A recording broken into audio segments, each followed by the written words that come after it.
Okay, good morning everyone. Dr. Sharma here.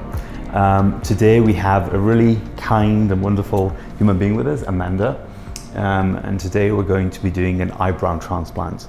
So I'm going to let Amanda explain her own story, why she's here, why we're doing this, and then I'm going to map out the plan and also describe how we're going to do the surgery.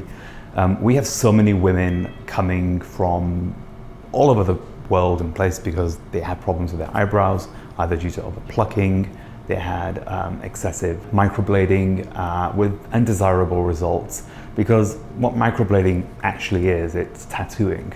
And once you have any sort of tattoo, there are long-term implications in terms of aesthetic outcomes, and it can also fade with a different color, which is undesirable for some individuals. And then of course we have our men who just want to have thicker, more masculine eyebrows, because the eyebrows do really seat the eye and give attention to beautiful eyes. So there's a certain amount of aesthetic considerations that we take that are different for men and women, and we'll guide you through this. But Amanda, so you came to see me like maybe 2 months ago. Your story was that you have always had thinner eyebrows, yes. Is that right? Yes. Okay, so what's the story? Like what?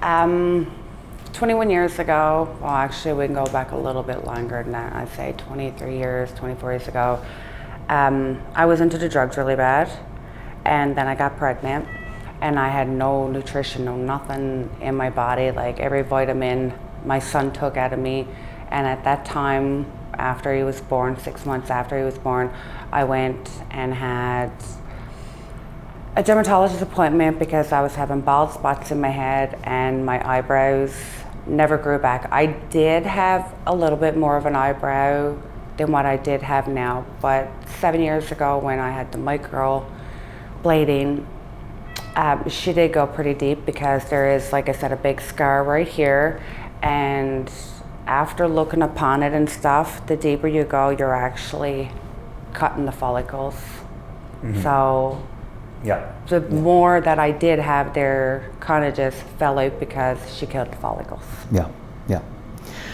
And so obviously the reason that you came to see me is you wanted to have a more long-term solution, and what you're wanting to do is have your own natural hair.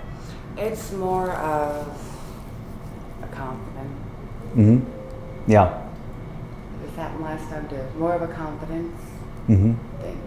Yeah, and it's really hard for her because it really has impacted her things, but she's been really kind and brave because she wants to help educate other women who might be considering this and they feel that they're alone, because we often have this and we don't really have a lot of education for other patients, so thank you very much.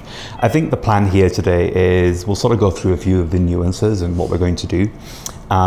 So what she's been left with is a densely pigmented aspect of her eyebrow.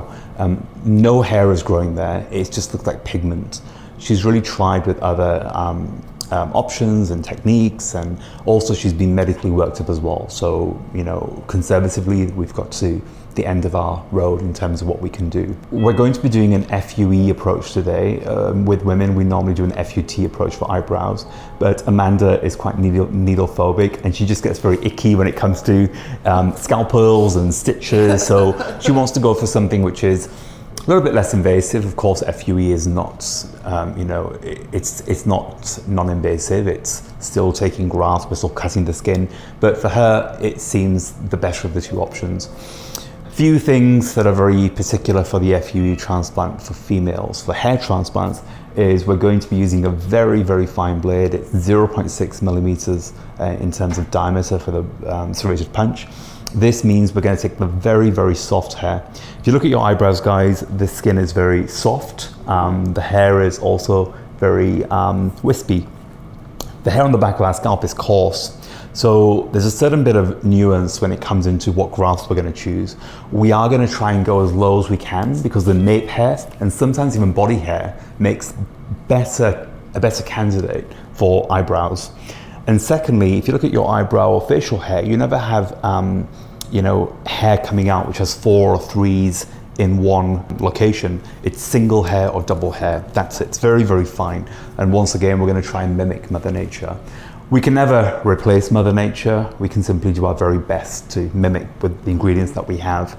And finally, in terms of the surgical approach, we're going to be cutting the skin at a very shallow angle. We don't want to have very steep angles, because the steeper it is, it's going to look like a porcupine. And if you look at the facial hair, it sits very close to your skin. Whereas your hair, you can actually get away with more of an acute angle. You actually want more of an acute angle because you want volume. But with the hair, you want it to sit still, you want it to sit flat, because you want to have that density when you look at you on a 2D. So a lot of artistic considerations. Now with Amanda, we've mapped out her eyebrow shape. We're going to be keeping it more or less with what she had in terms of the microblading. And then we're going to make a few adjustments, because when you look at the eyebrows, there's certain anatomical considerations that make eyebrows desirable. They're different for men, different for women. Where should the arch be? Where should the arch have the maximum curvature? Where should the tail end? And we'll sort of talk you through these things so you can look at, you know, your own eyebrows if you're going somewhere else around the world, and at least you have some education, because that's what this is for.